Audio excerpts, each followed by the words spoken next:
Welcome back to the Bourbon Barkeep Lounge. I am Curtis. If you are new here, thank you for showing up. This is the VIP, if you will, of the Bourbon Barkeep YouTube channel. If you made it past the bodyguards, must got some shoulder muscles on you. Good for you. What we essentially do in the lounge here is just a good old-fashioned whiskey fight. I have two blind pours next to me that I will bring into the camera shortly, I hope, and see who's better. So I don't know what I'm tasting, kind of take some of the confetti out of it, if you will.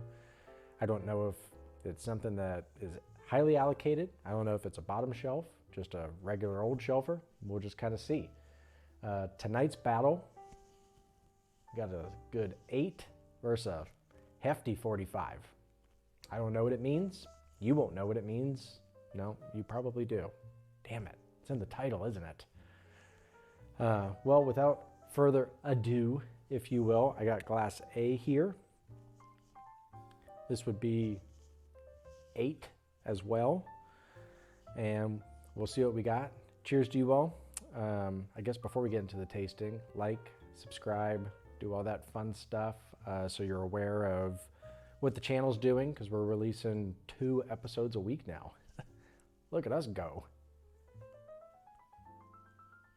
Man, that's some oak. Go vanilla. Maybe even like a cream soda. Very syrupy. You can really get in there. So I don't know what that means in terms of proof. Slight ethanol, if I guess you really dive in.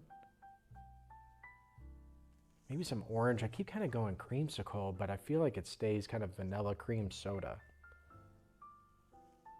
Definitely some cherry, maybe some medicinal cherry, like some Ludens, if you will. Remember when you were just in like 8th grade, you would pop Ludens because you had a sore throat? Oh, what a day that was. Some leather kind of coming through here. Overall, pretty sweet. Definitely some good oak on the nose though. Let's get into the palate.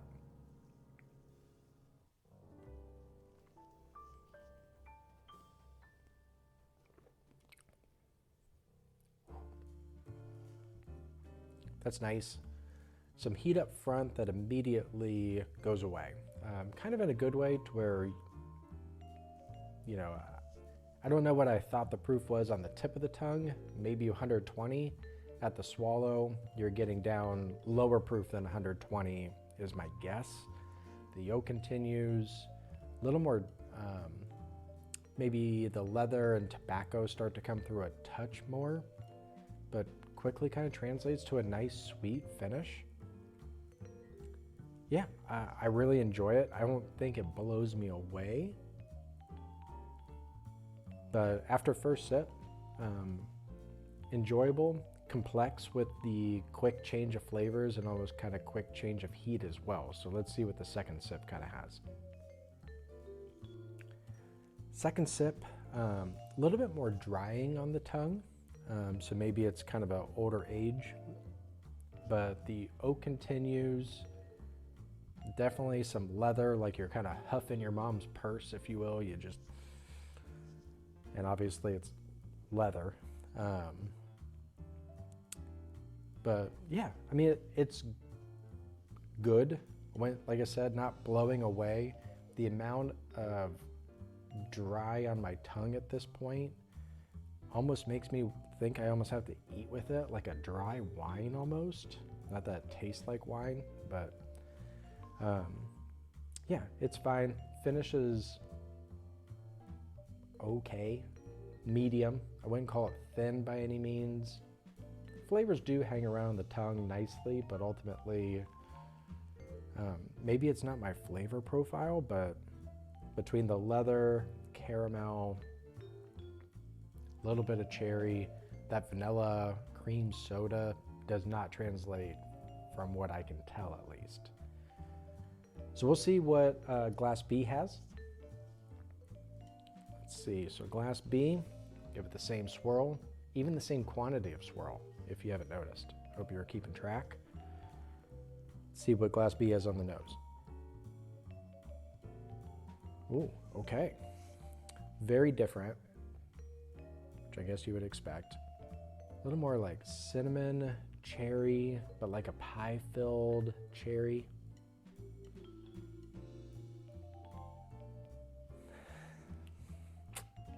I don't enjoy saying. I actually enjoy getting. I don't enjoy saying. There's like a slight bubblegum, like a Bubblicious, like a pink original Bubblicious.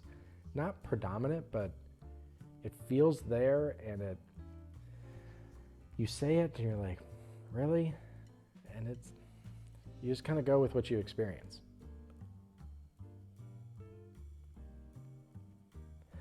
Yeah, I'm gonna stick with it. Maybe like a stewed peach. That pink Bubblicious. And the more you say it, the more you smell it, which not ideal, especially if it's not there. Maybe some sweet oak. Less oak on glass B than glass A. Cheers.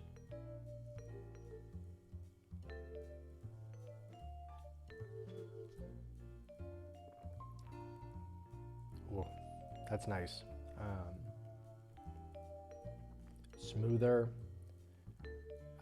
brighter, maybe like a little bit of mint, maybe spearmint, like a sweeter mint kind of coming through. Cherry does continue. Annoyingly enough, that freaking bubblegum is still there. Like I said, I do actually really like the note, but when you taste it and you have to tell people, you're like, God, I hope Fred Minnick agrees with me type of deal. I mean, Bourbon Barkeep here, we're not professional tasters. We just kind of tell you what touches our tongue, and that's what we do. I don't know what else to tell you. This is really good. Yeah, I enjoy this pour a lot more than glass A. Not that glass A was bad. I think this one just may be special. That sweet oak is still there. Slight tobacco kind of coming through, kind of as it's maybe warmed up in my hand and swirled a bit more, but that sweetness is still there with kind of that cherry pie filling and bubblegum. If I had to pick a sugar, maybe honey, wouldn't go brown sugar. Second sip, it's really good. Maybe like a creme brulee kind of starting to come through, maybe that burnt sugar, thick caramel. Finish is medium to long to where it hangs on the tongue for a great amount of time. Not overpowering. My guess on proof would be 110, maybe. Yeah. Probably 110, slightly above what glass A has, would be my guess. I'm gonna do a quick side-by-side, just kind of see if any other notes have come out, and then we'll go on to scoring.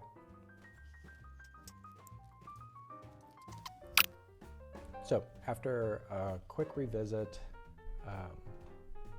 yeah, you'll see, at least by the scoring, that glass B is pretty nice. Glass A, on the other hand, it makes it sound like I didn't enjoy. Not the case. Is a little drier. I think it would be an interesting pairing with a cigar because you do have that tobacco leather.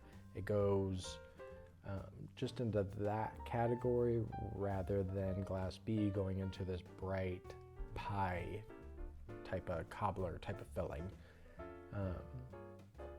But ultimately, both good pours. I know which one I lean towards, which sounds like the words coming out of my mouth you probably have picked up on.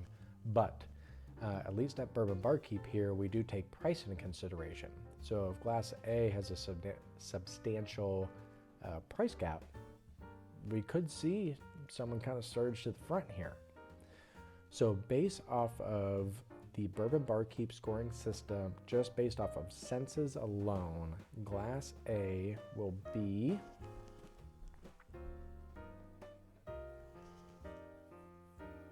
$79. It's the good stuff.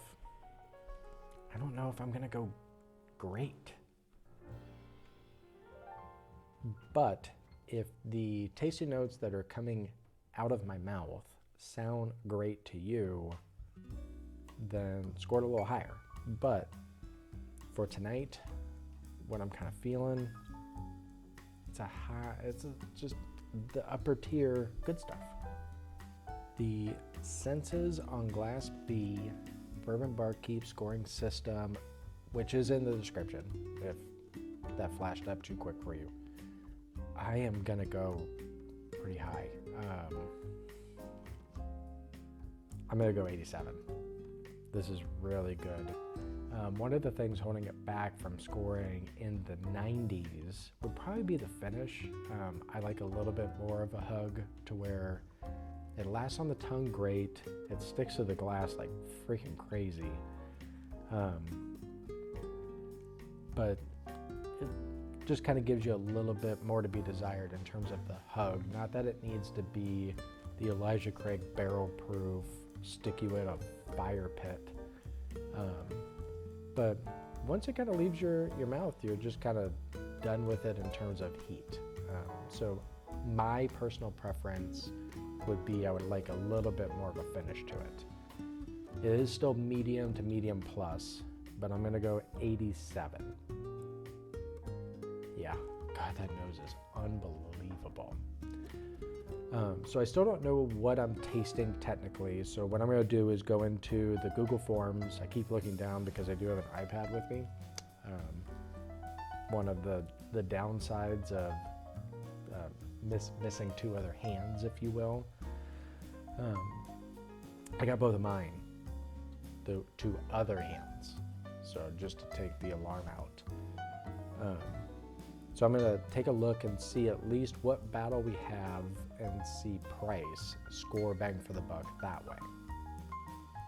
So based off of this battle, we are at Glass A, Vial 8, which I'm still not sure if it's a vial or what it is $180.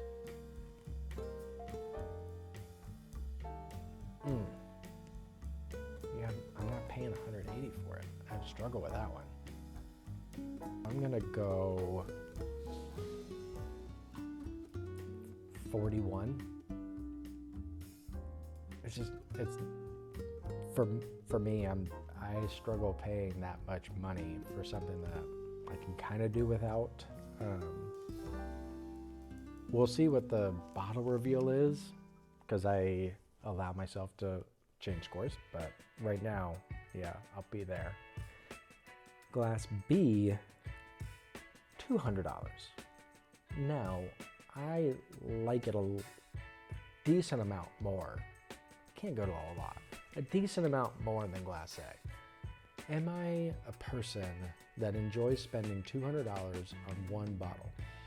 No, I'm not that guy. Pretty sure this is a Target zip-up jacket. No offense to Target, high quality stuff. That doesn't scream $200 just riddling my bourbon collection. That being said, it is very good. I'm gonna go 52 bang for the buck. I mean, it's $200, right? Like, but it is good. So highly average, right? I mean, that's what it's here for.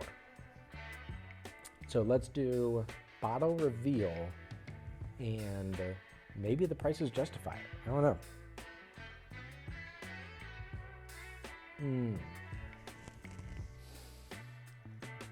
Okay. I'll change the bang for the buck on Glass A slightly, because I just found out it's an 18-year-old Knob Creek. One of the things that I will give Jim Beam Distillery for is they have actually kept their pricing very good. Unlike Wild Turkey. Wild Turkey has gotten absurd with their pricing, with the Master's Keep, the single Rickhouse Russells, things like that. Absurd with their prices. On the other hand, Jim Beam has kind of kept to what I feel like WhiskeyTube has kind of agreed to, hey, let's just do $10 for a year. Baker 7, $7. Knob Creek 12, $75. Knob Creek 9, $40. So there is extreme value in some of their age-stated bourbons, whiskeys, if you will. Knob Creek 18, $180. If I'm going to spend $10 a year, 180, 18 year, I mean, there's not a lot of 18-year bourbons out there, that, especially on the shelf. I don't feel like the Knob Creek 18 was that difficult to find. I'll bump it up from the low 40s to 53. I'm going to change the score. So you have the 79 cents is 53 bang for the buck. That gives us a total of 68.6. Not awesome. Puts it into the pleasurable round, which is probably what I would do. That being said, Glass B, knowing what it is now, is the Remus Gatsby Reserve at 15 years. The proof drink so much higher than the 98.1. So both of these are the 2023s, which I still see on shelves today. I think I would stick with my bang for the buck. I still wouldn't push it up. I mean, it's still a 15-year-old MGP, high complex, and delicious. So I'm going to keep it there. So even with the bang for the buck adjustment, Remus takes it pretty handily, which, not shocking. I mean, they took both. So if you're looking for a cool looking bottle, which, doesn't really matter in the grand scheme of things, but you at least, at $200, that thing looks like it's out of frickin' Batman, which is sick. But the juice is good. The juice, it's really good. If your pockets allow you to reach, or you need the celebratory bottle that is going to last you for years and years, it punches at 200, which is annoying to say. The Knob Creek 18 is good. I don't mean to shit on it, but when you're comparing it against that Remus, it's a bit unfair. So to Jim Beam, I apologize for putting that battle together, but that 15-year MGP is all she's cracked up to be. Once again, like, subscribe if you like the content. We'll be doing more and more battles. These are all at random.